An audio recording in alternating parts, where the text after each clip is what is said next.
Hold up.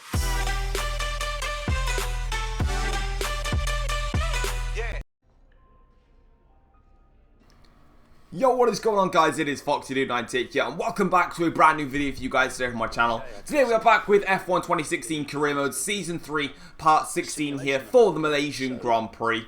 And if you welcome basically today, if you do enjoy today's video, drop a like on it, that'd be absolutely awesome. Subscribe if you have not subscribed to my channel already. And without further ado, let's get into this Malaysian Grand Prix with a bit of news that's been going on. It's actually surrounding Malaysia. But first of all, what we're going to just quickly discuss is the poll, of course. You guys can vote for where you prefer me to go for Season 4. At the moment, Ferrari is definitely getting the best of the votes at the moment. It's at front at the moment. So if you want to change that, click the link in the description and also in the comment section down below so you guys can vote for which team you would like me to go for. Speaking of Malaysia, there's now been a post that you'll be able to see online, and it's that the Sepang International Circuit, in other words, the Malaysian Grand Prix, will no longer host a Formula 1 race from 2018 onwards. So Malaysia will stop hosting a Formula 1 Grand Prix after the current agreement expires in 2018. It's been an annual fixture since 1999, as we know, and now from when the contract expires in 2018, it means that they will no longer be hosting a Malaysian Grand Prix race, and this is actually kind of key, to be honest, and it's definitely worthwhile seeing why they've done this. Of course, as we know in the Malaysian Grand Prix that just happened, of course, with Hamilton's spectacular engine blowout and Daniel Ricciardo winning an epic battle between him and Max Verstappen, the capacity for the Malaysian Grand Prix track, or the Sepang International Raceway, is 120,000 in a maximum capacity. However, only 45,000 fans actually attended that Grand Prix, so it shows you how little people are actually interested. And for the long-term perspective, they feel like it's too expensive to host a Grand Prix, and it's just not attractive enough. And that comes from the country's culture and tourism minister for Malaysia. So unfortunately, we won't be seeing the Malaysian Grand Prix on the calendar from 28. I don't know if the 2018 race is there or if the last race is 2017, but I think the contract expires in 2018. So we will see a 2018 Malaysian Grand Prix, and then we won't see it after that. So pretty disappointing news. I always hate to see it when a race circuit is off the calendar, but at the end of the day, it's expensive to host a Grand Prix, and if you're getting a capacity of 45,000 with a maximum capacity of 120,000, it's just not it's not right, and it's a decision that they've gone with. So let me know what you think of that in the comment section down below. Malaysia will not be going. Also, the Canadian Grand Prix will be going ahead after some issues with something in Canada. I can't remember what it is. But into qualifying we go here. In Q1 we actually got quite a slow time, and then in Q2 we actually got quite a decent time again, it was all good in there. And I just want to quickly go back to my thing. But as you can see here, the rain came out in Q3. However, everyone set their lap times on the intermediate tyres, whereas I set my lap on the soft tyres, and I went 15 seconds quicker than everybody else. So an absolutely crazy qualifying session. But just quickly on the Canadian Grand Prix. The Canadian Grand Prix has had a bit of controversy going around it. However, it will go ahead, and there's the full classification. No one set their times on dry tyres, it was only me, but the Canadian Grand Prix will go ahead after a commercial deal is agreed. So the Canadian Grand Prix will go ahead in June after organisers agree a deal with the sport's commercial rights holders. This was one of 3 races, Brazil, Germany and Canada, which was subject to confirmation on the calendar, and now Canada will officially run for 2017. So make sure I keep you guys up with the F1 news there. So Malaysia won't be on the calendar for very long, and Canada has secured its race for next year. We're just waiting to hear from Germany and Brazil, so we'll just have to wait and see about those. But now, without all that news and qualifying and everything underway, let's get to the race, the Malaysian Grand Prix. So before the off, let's remind ourselves of yesterday's qualifying session with a look at the starting grid. It's Red Bull in pole position then, and P2 goes to Daniel Ricciardo, a strong showing from the Australian. Looking down the rest of the grid, we have Raikkonen, Hamilton, Sebastian Vettel and Rosberg, Massa, Bottas, Palmer and Daniel Kvyat, Hülkenberg, Alonso, Sergio Perez and Sainz, Button, Grosjean, Kevin Magnussen and Pascal Wehrlein, Ericsson and Harry Anto, Felipe Nasser and Esteban Gutierrez completes the grid. Now it's almost time to lights out, so let's go down to the track. Right then guys, as you can see we are on the grid here for the Malaysian Grand Prix. I apologise for not talking about practice and qualifying as much, but I felt like keeping you up to date with all of the real life F1 stories that were going on in terms of which tracks will be on the calendar for future events. But as you can see here, we're on pole position of course in Q3. No one set a time on the dry tyres, it was only me, so I took full advantage of that and I get a free pole position basically for this Grand Prix. But as you can see we are on the grid here for this Malaysian Grand Prix. We have now got 5 red lights here in Sepang, and it is lights out and away we go, and it's a great start from Daniel Ricciardo on the front row of the grid. He's got a fabulous start, and he's actually going to go alongside me here as we make the charge now down towards turn 1 here. Will we be able to stay in front of Ricciardo? I'm going to take the inside line. Ricciardo there's on the outside, so he's still fighting for this one, Ricciardo. Still there on the inside now for turn 2. I'm going to give him the space for turn 2. He's still there, Ricciardo. Really good battling there. Eventually we stay in front of Daniel Ricciardo, and all is good for us at the moment here in Malaysia. Very strong battling though with myself and Daniel into turn 1 and turn 2, but luckily we managed to stay in front here as we make the run up towards turn 4, and all is good for us in this Malaysian Grand Prix. And now we need to set about seeing what we can do, what the AIs are in full race trim, because of course in qualifying we didn't really get to see how quick and how close I was to the AIs in qualifying, because of course in Q3 I got a free pole position, so I'm a little bit anxious right now in terms of what race pace do these AIs really have, because I didn't really get to see their maximum pace in qualifying because of course, like I said, everyone set their lap times on the intermediate tyres, whereas it dried out near the end of the session, giving me a free qualifying lap on soft tyres to get pole. But as you can see, navigating our way through the middle sector, you can see that Daniel is right behind us with Lewis Hamilton, Nico Rosberg, and I believe one of the Ferraris is also right behind. So very, very interesting stuff going on at the moment. But you can already see that a little bit of a gap is forming between the top 5 cars in this race. So obviously you can see I've got tremendous traction coming out of that second to last corner there. Very good traction, helping me down the back straight, and then making our way through the final corner here, and now down the pit straight for what is going to be the end of the first lap here at this Malaysian Grand Prix, with myself leading this race, Daniel Ricciardo in second, and Lewis Hamilton following up in third place. And we're going to get a replay of the start just about. Well, now, here we go. So as you can see from the lights out, it was actually Daniel that got the best start out of everybody on the field. The Ferrari of Kimi Raikkonen, I believe that is, did not get a good start at all, and Lewis Hamilton jumped him straight away, and he's actually being surrounded there by the Ferraris and the Williams. Now, Ricciardo goes for a wide line into turn 1, which doesn't help him as much, but it gives him a better attack into turn 2. However, I managed to stick it around the outside of turn 2, and Ricciardo decides the best option is to slip into the slipstream of myself, and try and find a different point on the circuit to overtake. So up towards turn 4 we go now, and you can see that we are leading in front of Daniel Ricciardo with Lewis Hamilton behind, then it's Raikkonen, then it's Vettel, then it's Rosberg. So Kimi Raikkonen only lost out to Lewis Hamilton on the open lap, but he'll definitely be disappointed to lose out to that especially. But as you can see now, we are just making our way through this middle sector here, and this is where the AIs were definitely the fastest through this sweeping double right-hander. That's definitely where they were the quickest on the circuit, and they really gained a lot of time, and towards this hairpin of turn 9 I believe it is, that's where they really gained so much time on me. In the course of the first lap, so I definitely need to worry about that. But you can see Daniel Ricciardo getting a lot closer, just sort of trying to sniff out an opportunity to make an overtake, but we're just holding on for now. And then through this very high-speed section, we're making our way now, as you can see, running a little bit wide onto the curb, but it's not really going to make a difference. And then this is when we actually got superb traction coming out of the that corner, and that gave us a lot of time to adjust ourselves down the back straight here. Daniel has to sit behind us. No point in trying to make an overtake because, quite frankly, he's too far back. But if it was me, I'd probably dive bomb. But we all know what I'm like in F1 games. So anyway, coming around the final corner now, you can see that down the back pit straight we go. And that's going to be the end of the first lap completed in this Grand Prix. On to lap 2 of the Grand Prix now. We've just come off of turn 4 and we're now into the middle sector of this circuit. You can see that we're getting this nice and good, or not too bad there. However, we do run wide actually. We go onto the grass here. Now Daniel Ricciardo very close to us indeed, and now making our way through the double right-hander. I told you that the AIs are super fast, and we make yet another mistake, and Ricciardo smashes into us and actually steals the lead of the Malaysian Grand Prix out of nowhere. So I'm deciding to fight back here. I'm going to dive bomb Ricciardo down into the hairpin. So a little bit of a mistake by myself, and Ricciardo just snuck up the inside and basically bumped me off the circuit. And because he nudged me off the circuit, I was having absolutely none of it and came straight back at him.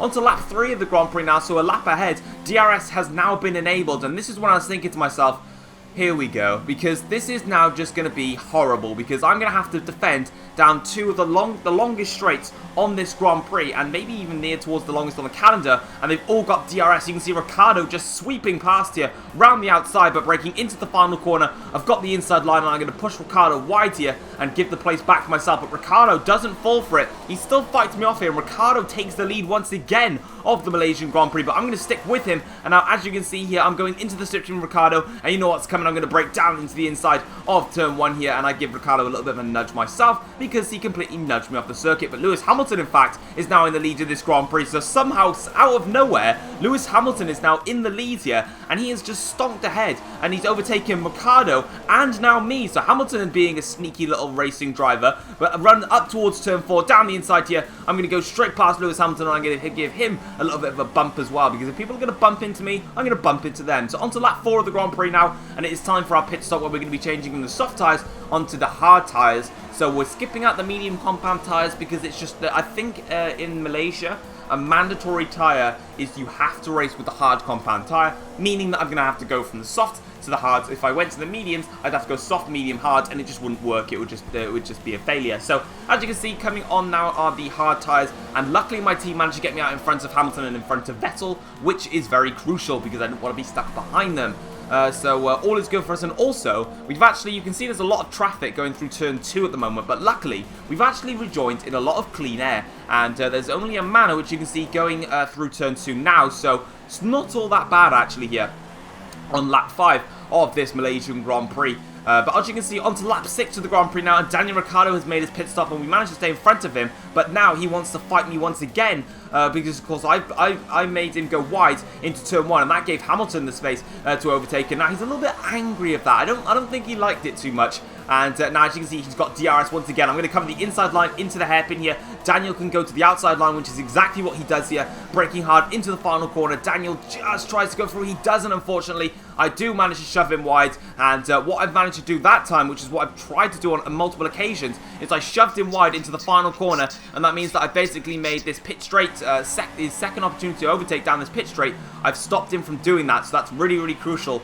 And hopefully I can try and execute that move on multiple occasions. On to lap 7 of the Grand Prix now. Daniel is back on our tail again, and like I told you, Daniel is quick round here, man. Daniel is fast. Now, as you can see here, we are going through this long back straight here. Daniel with the DRS wide open, and of course, we're title challengers at the moment. Ricciardo can still win this championship, and I'm obviously fighting for it, so I'm going to fight Ricciardo as hard as I possibly can. Round the outside goes Ricciardo again into this final corner. This time I do shove Ricciardo wide, but he doesn't take, oh, he just nearly clips the rear of my car, but I didn't manage to make him go wide like last time, and Ricciardo on the pit straight this time's got a second bite of DRS. He's going to go to the outside line again, and this time I'm going to stick in the slipstream and then come back out, make the braking move down the inside of Daniel Ricciardo, and I'm going to make sure that I stop that turn 2 attack, and that's exactly what I've done, and we're in front of Ricciardo here on lap 8 of this Malaysian Grand Prix. So really, really hard stuff at the moment, trying to fight off Ricciardo, and further on into lap 8 of the Grand Prix, Ricciardo is still right behind me. However, I've got a tiny little lifeline, and that's Kevin Magnussen in front of me on the hard tyres. You can see that we have now got DRS. Daniel is obviously going to have DRS on Kevin, that we know. However, I now need to try and get past Magnussen and use Magnussen as a little bit of bait. So as you can see, I go straight down the inside of Kevin Magnussen, literally slid past him. He wasn't having any of it. It was kind of like Rosberg in Singapore when I overtook him on my intermediate tyres. He basically just did not fight it. Annoyingly though, you can see that Daniel didn't quite fall for the bait really. He kind of said, Foxy, I know what you're trying to do. You're trying to get cars to make me stop catching you. I'm just going to go straight past Kev, and now we can have a fight again. So annoyingly, Magnussen didn't decide to follow the orders and do exactly what I wanted him to do, which is annoying. But as you can see, on to lap 9 of the Grand Prix now, coming towards the hairpin here, Ricciardo's going to try it in a different location this time, not the DRS zones. He's going to try it into the hairpin, but I'm not going to have that. And once again, I'm going to completely shut the door on Ricciardo, and he's not coming through in that hairpin. No way am I letting that happen. So as you can see now, we've got a little bit of a buffer between myself and Daniel. So hopefully, the first part of this pit straight, first DRS set, or zone, we should be able to stay in front of Ricciardo. It's going to be the second part of the DRS zone, which we're going to be worried about. So as you can see here, we're now making the long charge down this back straight here. Ricciardo is going to have the DRS wide open, but you can see that that shove wide in the hairpin has given me the opportunity to stay in front of Ricciardo, and I don't need to defend. So it's going to be the pit straight now that I'm going to have to defend Ricciardo. So round the hairpin we go. I'm going to take a slightly wide line, which is going to give me a little bit more speed down the hairpin. Magnussen pits, by the way. after his hard tire stint. But you can see here, Ricciardo is going to make the move here. He goes to the outside line once again. I'm defending that inside line here. Will Daniel make the move stick? This time braking nice and late down into turn 1 we go. No, Ricciardo is not going to make that move stick. I'm going to keep defending for this position here, and we stay in front of Daniel in this Malaysian Grand Prix. Really tough stuff at the moment, trying to defend against Ricciardo. Onto lap, well, same lap basically, further on. You kind of guess that we're in a similar location, you know, a bit of DRS, OP, slipstreamness, yeah. Let's go on to the next part then. So as you can see here, Ricciardo is now going to be lining up that DRS and he's going to go for it once again. And once again, I'm going to defend the inside line because I have to, and that's exactly what I'm going to be doing. And as you can see, Ricciardo here with that DRS closes it and down the inside into the hairpin. Ricciardo doesn't get the move done, and luckily I managed to stay in front. However, Daniel doesn't actually get a bite of DRS, or he does get the bite of DRS on this pit straight, but you can see how I've made his second chance to get that overtake done completely irrelevant as Hamilton smashes the fastest lap of this race so far. So that's exactly what we need to do. We just need to keep shoving him wide in the final corner and hope that he doesn't get that opportunity to take advantage of his second blast of DRS. On to lap 11 of the Grand Prix, and we're back in the same spot again. Welcome. It's nice that you're getting to know this part of the circuit very well, but of course Daniel is back on my tail and he's got DRS once again, and we're just going to keep doing the same routine. It feels like I'm just showing you a replay of every single overtake, but it's completely different, but it's just the same stuff. So as you can see here, we defend Daniel Ricciardo, but annoyingly, he does a small switchback on us, which means that he doesn't get shoved wide. So very tactical from Ricciardo that he avoided my defensive maneuver and done a switchback. So with DRS here, he pulls over to the left-hand side of the circuit, and coming down the inside into turn 1 here, I'm going to brake nice and late, and I'm also going to shove him a little bit wide there. Ricciardo's still there waiting to go into turn 2, but I'm going to shut that door on Ricciardo, and as you can see there from the helicopter cam, I am not going to give him the space that he wants to make that move stick. On to lap 12 of the Grand Prix, and we're coming back towards this hairpin now, so Ricciardo feels like this hairpin could be another opportunity for him, and he's going to try it here. Goes Daniel down the inside into the hairpin. I am going to defend the inside line, and Ricciardo has to stick it around the outside, but it's not going to work for him. But this time, Ricciardo actually managed to, I didn't shove Ricciardo wide enough. I didn't close the door as hard as I should have, so Daniel will be able to take advantage of the the back straight DRS and also the pit straight DRS. So really tough stuff right now, just trying to find a place to even think of building a gap, because the DRS just shuts it all off here. So as you can see, we're now coming onto the back straight here. We've got the DRS, or Daniel's got the DRS wide open here, and we make the charge now down towards the final corner. Daniel on the outside line this time. You can see the two Mercedes and the Ferraris are closing in quick as we constantly scrap for this position here at the front. And coming around the final corner we go. I have just managed to do exactly what I wanted to. This time, I've completely disabled Ricciardo's opportunity to try and get the overtake done on the pit straight. So that's the third time I've done it now, and I just need to do it for the next 2 laps, and I can win this Malaysian Grand Prix. On to lap 13 of the Grand Prix, you can see that overcast conditions have come in, but there was no forecast for rain, so we don't need to worry about potentially switching to any type of tyres, so we'll be sticking with these ones to the end. But Daniel Ricciardo this time is going to be trying to go for the DRS again. I'm automatically going to cover that inside line. I don't care where Daniel is at the moment, but luckily I managed to stay in front of him, and I come straight on to the racing line to give me the best entrance and entry and also exit out of the corner. But again, Daniel has got a very nice exit out of the corner, and he's going to take full advantage of this here with the DRS in hand here.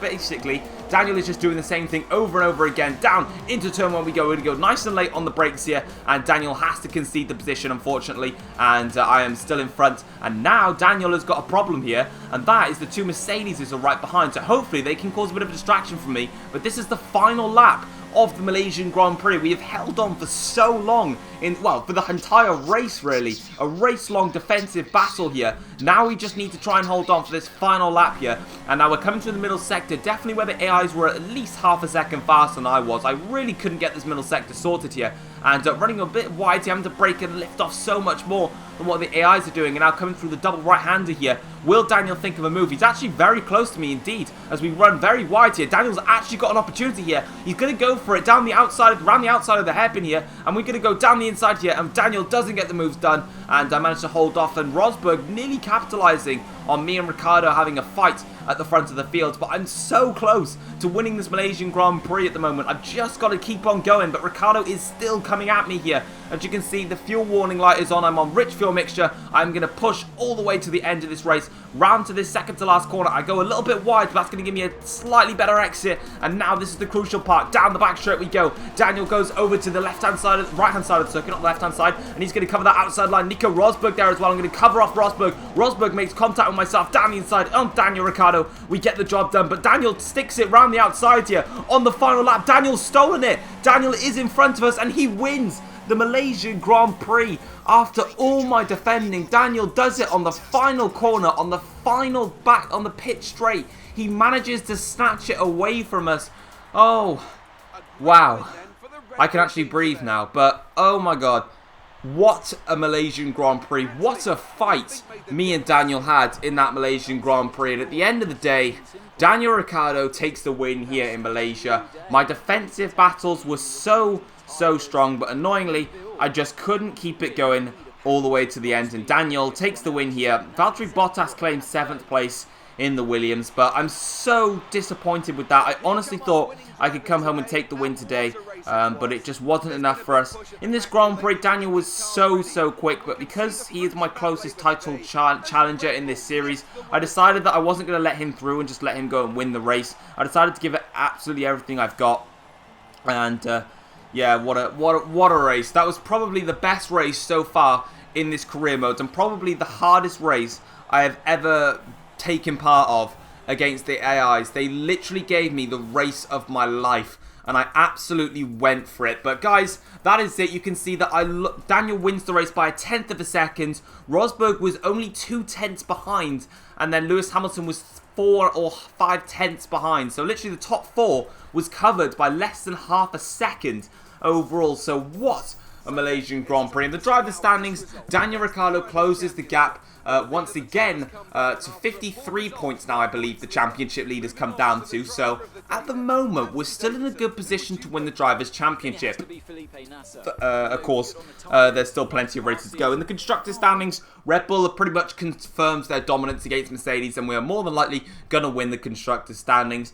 But yeah, what a Grand Prix. Literally, just what a race. In the driver rivalry, we actually stay in front of Ricciardo, but he does close back up on us. In the driver position, we stay in the purple, which is very nice. And we are going to be making a fuel upgrade, or fuel efficiency upgrade for the Japanese Grand Prix to give us a chance to run in rich revs for a little bit longer. But that's going to be it, guys, for this race. I'll see you for the Japanese Grand Prix very soon. Take care. Peace.